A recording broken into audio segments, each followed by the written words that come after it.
Hello guys, welcome at our YouTube channel. आज की video में हम पढ़ेंगे 11th क्लास की होम साइंस का चैप्टर नंबर 12, जिसका नाम है पोषण, स्वास्थ्य एवं स्वस्थता।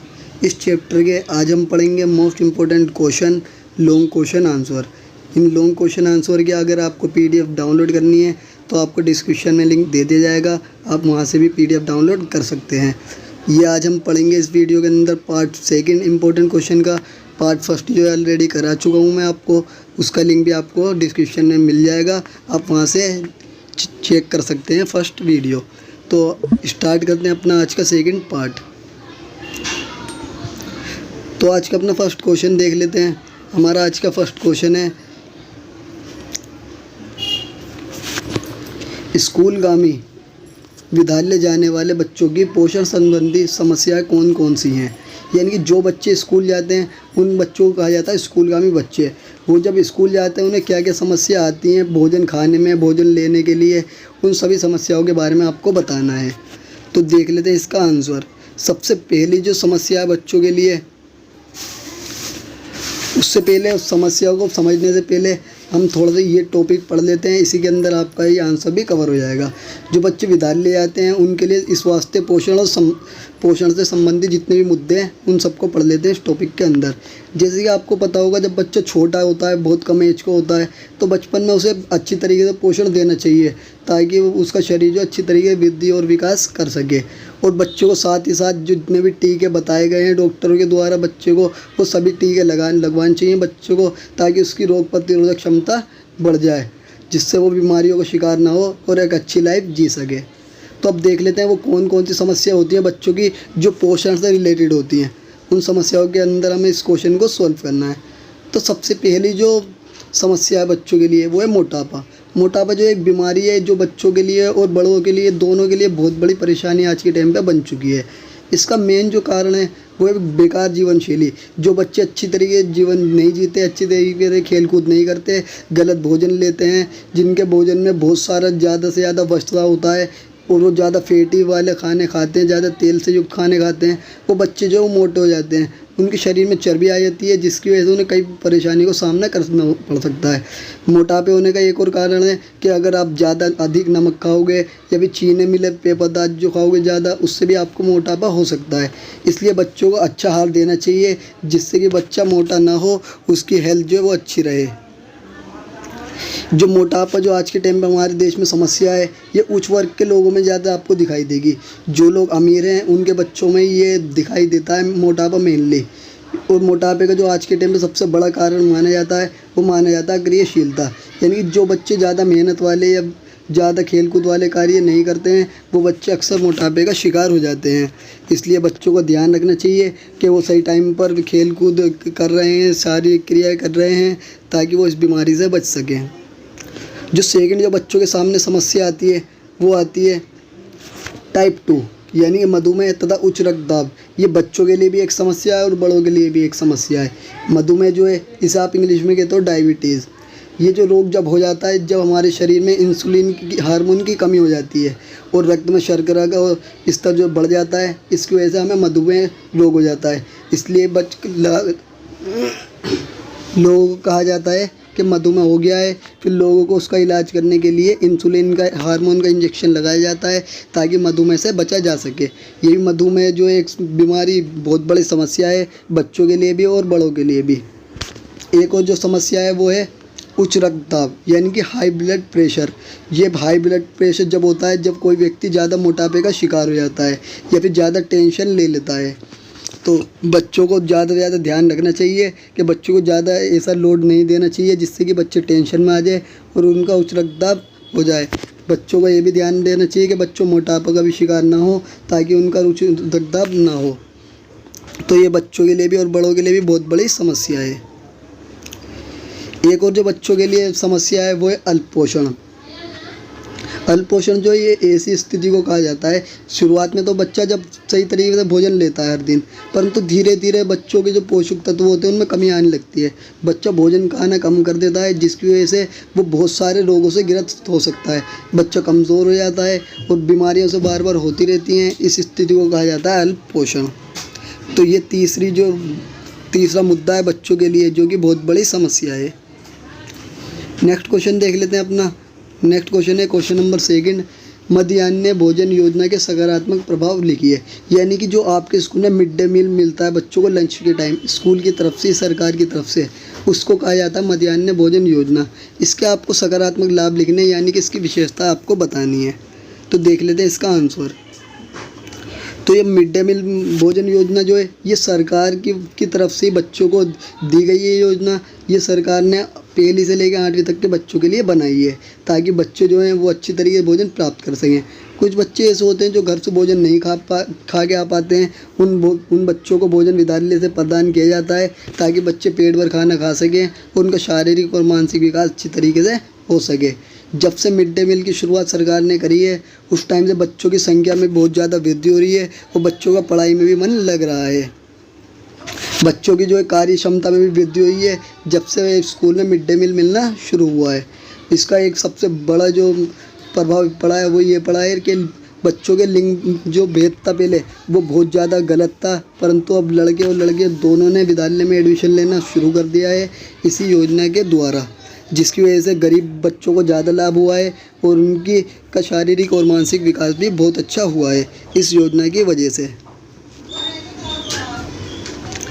नेक्स्ट क्वेश्चन है हमारा क्वेश्चन नंबर 3।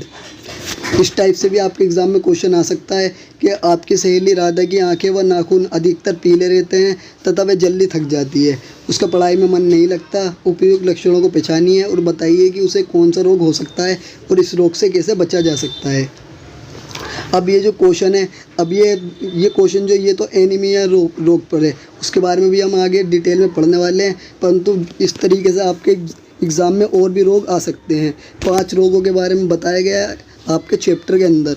अगर आपने उनके बारे में नहीं पढ़ा है तो आप वीडियो एक्सप्लेनेशन वाली देख सकते हो, जिसके अंदर चैप्टर को फुल एक्सप्लेन करा गया है। उसमें आपको 5 के 5 रोग समझा दिए जाएंगे फुल डिटेल में। तो हम इस क्वेश्चन का आंसर देख लेते हैं। इस क्वेश्चन के अंदर बताया गया है एनीमिया रोग की वजह से जो इसकी सहेली जो राधा है वो शिकार हो गई है एनीमिया रोग की। जो एनीमिया रोग जो होता है उसके कारण देख लेते हैं, किस तरीके से उससे बचा जा सकता है, क्या उसके कारण होते हैं। तो जैसा कि हमारे आंसर में दिया गया है कि जो सहेली जो राधा वो हो गई है एनीमिया रोग से पीड़ित, और ये रोग जब हो जाता है जब शरीर के अंदर खून की कमी हो जाती है, यानी कि लाल कणिका जो होती है हमारे शरीर की, उनके अंदर जब कमी हो जाती है या उनका निर्माण होना रुक जाता है, ये बहुत कम निर्माण होता है। तो इस स्थिति में हमारे यहाँ पर खून की कमी हो जाती है इंसान को और वो एनीमिया रोग का शिकार हो जाता है। अब देख लेते हैं इससे बचाव के क्या उपाय हैं, यानी कि इस रोग से किस तरीके से हम बच सकते हैं।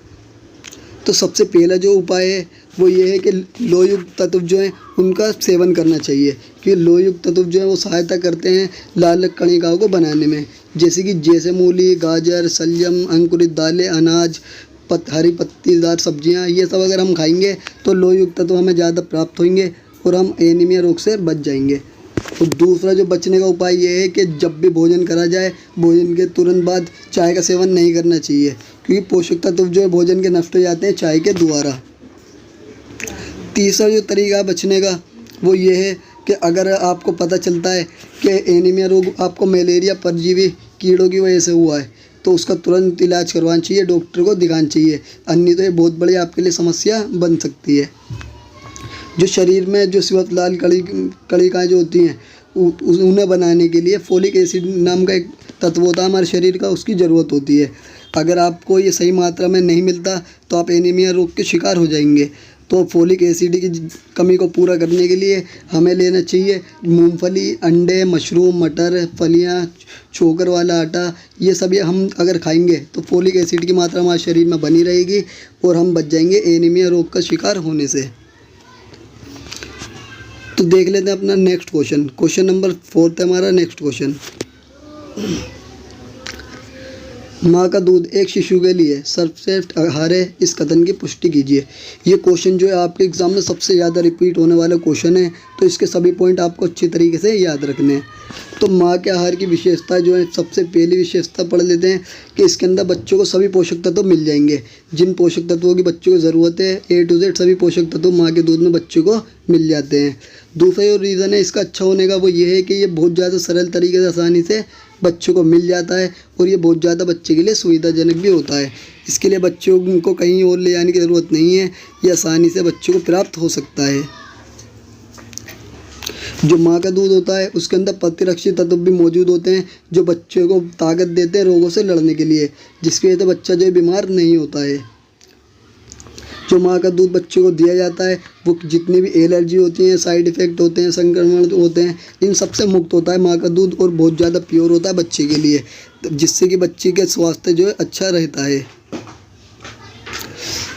जो माँ का दूध होता है बच्चे को, उसके अंदर ना तो किसी भी तरीके की मिलावट मिलती है, ना ही कुछ ऐसी चीज़ मिलती है जिससे कि बच्चे के बॉडी पर गलत प्रभाव पड़ सके। जो माँ का दूध जो बच्चे को मजबूती भी देता है, बच्चे के शरीर को मजबूती देता है, उसका भावनात्मक विकास करता है। तो ये सारे के सारे कारण हैं माँ के दूध के अच्छे होने के, जो कि बच्चों को ज़रूर प्रदान किया जाना चाहिए। आते हैं नेक्स्ट क्वेश्चन पे।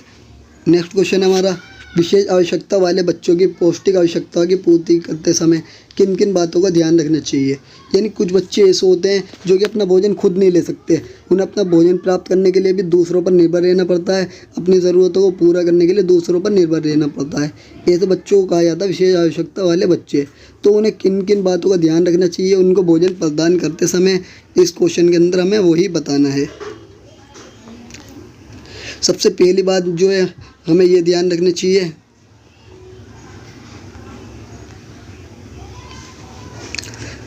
हमें ये बात ध्यान रखनी चाहिए कि बच्चों को किस तरीके का खाना खाना पसंद है। अगर बच्चा पतला खाना खाना चाहता है तो उसके लिए पतला खाना बनाया जाए, और जो बच्चा गाढ़ा खाना पसंद करता है उसके लिए गाढ़ा खाना बनाना चाहिए। तो बच्चे की चॉइस के अनुसार ही खाना बनाया जाए ताकि वो पेट भर खाना खा सके। कुछ बच्चे ऐसे होते हैं जो मोटे होते हैं, तो बच्चे वो कुछ खाना पसंद नहीं करते, तो ऐसे खानों को बिल्कुल नहीं बनाना चाहिए। जो मोटे बच्चों को पसंद नहीं है उनकी क्षमता के अनुसार, उनकी इच्छा के अनुसार ही खाना बनाना चाहिए।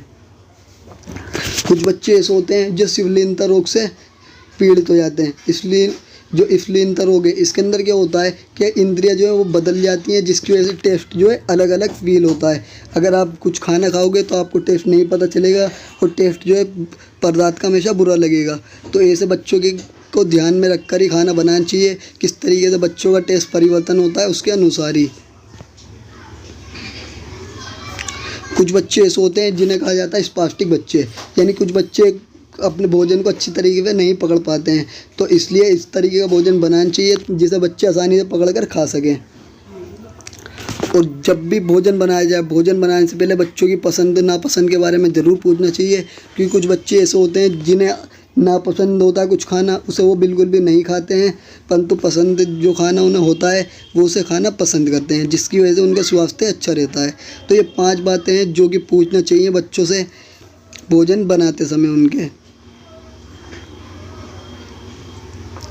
नेक्स्ट क्वेश्चन है हमारा, विद्यालय पूर्व बच्चों के लिए कम लागत वाले अल्पाहार के 5 उदाहरण। अब अल्पाहार क्या होते हैं, जो बच्चों को छोटे मोटे पदार्थ सुबह से शाम तक दिए जाते हैं, जैसे कि दाल का पानी दे दिया, सब्जी दे दी, दूध, ये सब जो छोटे मोटे बच्चों के लिए खाने होते हैं जो कि थोड़ा बहुत बच्चे का पेट भर सकते हैं और बच्चे के विकास के लिए इनमें योगदान देते हैं। इन सभी आहार को कहा जाता है अल्पाहार यानी कि स्नैक। तो अब देख लेते हैं 5 उदाहरण जो कि आपके एग्ज़ाम में पूछे जा सकते हैं अल्पाहार से रिलेटेड। तो सबसे पहले जो अल्पाहार का उदाहरण आप बता सकते हो वो बता सकते हो कि खमीरीकरण विधि होती है, जिसके द्वारा इडली बनाई जा सकती है बच्चों के लिए, ढोकला, रोटी, ये सब तैयार किए जा सकते हैं, जिसकी वजह से बच्चों का जो है पोषक मान बढ़ाया जा सकता है। और दूसरी जो चीज़ दे सकते हो बच्चों को आप, वो दे सकते हो कई तरह की दालें आप दे सकते हो बच्चों को, अनाज दे सकते हो आपस में मिलाकर, और इससे बच्चों के पोषक तत्वों में भी वृद्धि हो जाएगी और जिसकी वजह से वो बीमारियों का शिकार भी नहीं होगा। जो थर्ड उदाहरण है हमारा, थर्ड है मूंगफली दे सकते हो आप बच्चों को, गुड़ दे सकते हो, चावल, आटा, मटर, चने की दाल, इन सब से बनी हुई आप स्नैक बच्चों को दे सकते हो, जिसकी वजह से बच्चे का वृद्धि और विकास बहुत ज़्यादा अच्छा होता है और वो रोगों का शिकार नहीं होता। बच्चे को मक्के का बाजरा भी दे सकते हैं आप, आटा दे सकते हो, और मौसमी और स्थानीय जगह पे जो अलग अलग तरीके के फल और सब्जियां होती हैं उन्हें भी आप बच्चों को दे सकते हो।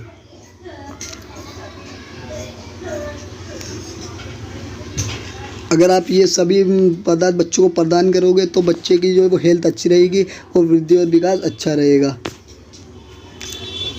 नेक्स्ट क्वेश्चन है हमारा, मिड डे मील योजना को प्रारंभ करने के किन्हीं 5 उद्देश्यों को समझाइए। यानी कि जो आपके स्कूल में जो लंच में जो आपको भोजन मिलता है उसको आखिर क्यों शामिल किया गया था, उसके कारण इसके अंदर बताने इस क्वेश्चन के अंदर। तो सबसे पहला जो कारण ये था वो ये था कि स्कूलों में बच्चों की वृद्धि करनी थी संख्याओं की, जो कि आज के टाइम पे वृद्धि हो भी रही है इस भोजन की वजह से ही।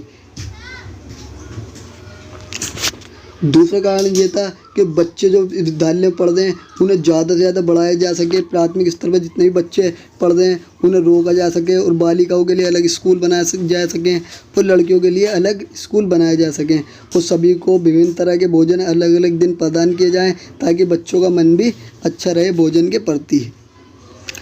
तो ये जो भोजन बनाया गया था आज के टाइम पे बहुत ज़्यादा बच्चों को लाभ दे रहा है ये भोजन, जिसकी वजह से गरीब बच्चों ने बहुत ज़्यादा प्रवेश लिया है स्कूलों के अंदर। इसकी वजह से बहुत सारे छात्र ऐसे होते हैं जो कि रेगुलर स्कूल आते हैं और छात्रों की संख्या में भी रेगुलरिटी के साथ साथ वृद्धि भी हो रही है। इसकी वजह से बच्चों का उद्देश्य ये था कि बच्चों का स्वास्थ्य जो है उसे लाभ मिले, बच्चों का स्वास्थ्य अच्छा रहे और बच्चों को जितने भी पोषक तत्वों की ज़रूरत होती है लगभग सभी पोषक तत्व बच्चों को प्रदान किए जाएं मिड डे मील के अंदर। ये भी बहुत बड़ा कारण था मिड डे मील को शुरुआत करने का। एक और कारण ये था कि बच्चों के अंदर समानता स्थापित करना चाहती थी हमारी सरकार कि सभी बच्चों को स्कूल में समानता मिले, सभी बच्चे एक साथ बैठकर एक ही तरीके का भोजन स्कूल के अंदर खाएं ताकि कोई भी बच्चा असमानता का महत्व समझ सके और वो बहुत ज़्यादा प्यार के साथ बहुत ज़्यादा अच्छी तरीके से अपने मित्रों के साथ, क्या वो किसी भी जाति का हो, हर किसी के साथ खाना खा सके। एक महत्वपूर्ण कारण ये था कि जातिवाद भेद को ख़त्म करना, क्योंकि जो लोग ऐसे होते हैं जो अपना आपको ऊंची जाति का मानते हैं वो लोग नीची जाति के लोगों को अपने साथ खाना नहीं खिलाते, परंतु इस योजना के द्वारा ये जातिवाद ख़त्म हो गया, सभी बच्चे एक साथ बैठकर खाना खाने लगे। नेक्स्ट क्वेश्चन है हमारा, पूर्व स्कूलगामी तथा विद्यालय जाने वाले बच्चों के आहार को प्रभावित करने वाले कारण। यानी जो बच्चे स्कूल जाते हैं और जो कुछ बच्चे ऐसे हैं जो कि स्कूल नहीं जाते, उनके आहार को कौन से कारण ऐसे जो प्रभावित करते हैं, उन सभी को इसके अंदर एक्सप्लेन करेंगे। विद्यालय जाने वाले बच्चों के आहार को प्रभावित करने वाले कारकों में सबसे पहला कारक है पारिवारिक माहौल। यानी कि बच्चे का परिवार का माहौल जिस तरीके का होगा वो उसी तरीके का खाना पसंद करेगा। जैसे कि आपने देखा होगा कि कुछ परिवार में कुछ माता पिता ऐसे होते हैं जो कि वेजिटेरियन होते हैं और कुछ ऐसे होते हैं जो नॉन वेजिटेरियन होते हैं। यानी कि जिन परिवार में माता पिता के द्वारा मीट खाया जाता है तो उनके बच्चे भी मीट खाने लगते हैं, परंतु जिन परिवार में माता पिता मीट नहीं खाते उनके बच्चे भी मीट नहीं खाते। तो जिस तरीके का माता पिता भोजन खाना पसंद करते हैं तो बच्चों का भी उस पर प्रभाव पड़ता है, बच्चा भी उसी तरीके का भोजन खाना शुरू कर देता है। जो बच्चों के आहार को प्रभावित करने वाला सेकंड कारक है वो है मीडिया पे कई तरीके के विज्ञापन दिखाए जाते हैं बच्चों को, जिनसे सतर्क रहना चाहिए बच्चों को। जैसे कि कुछ स्नैक्स आदि, चिप्स आदि के बारे में बच्चों को बताया जाता है कि ये हेल्थ के लिए बहुत ज़्यादा अच्छी है, परंतु वो बिल्कुल भी अच्छी नहीं होती। बच्चे मीडिया के बहकावे में आकर उन चीज़ों को ख़रीदना चाहते हैं। जिस तरीके से हॉर्लिक्स या कॉम्प्लेन, बॉर्नवीटा का ऐड दिया जाता है बच्चों को कि ये बच्चों की लंबाई बढ़ाता है, तो बच्चे सोचते हैं कि हमारी लंबाई बढ़ाएगा, तो बच्चे उससे अट्रैक्टिव होते हैं और मीडिया की वजह से वो सब खाना पसंद करते हैं जो कि टीवी और सोशल मीडिया पर उन्हें दिखाया जाता है। तो सोशल मीडिया सबसे बड़ा कारण है बच्चों के आहार को बदलने के लिए। थर्ड है मित्र। बच्चा जिस तरीके के मित्रों के साथ रहना पसंद करता है उसी तरीके का बच्चा भोजन खाना पसंद करता है। ज़्यादातर बच्चे ऐसे होते हैं जो परिवार से ज़्यादा मित्रों के साथ भोजन करना पसंद करते हैं। बच्चे सभी दोस्तों के साथ बैठकर स्कूल में खाना खाते हैं, सभी लोग एक दूसरे के साथ अपना खाना शेयर करते हैं। तो जिस तरीके का फ्रेंड सर्कल होता है, मित्रों का ग्रुप होता है, बच्चा उसी तरीके का भोजन खाना शुरू कर देता है।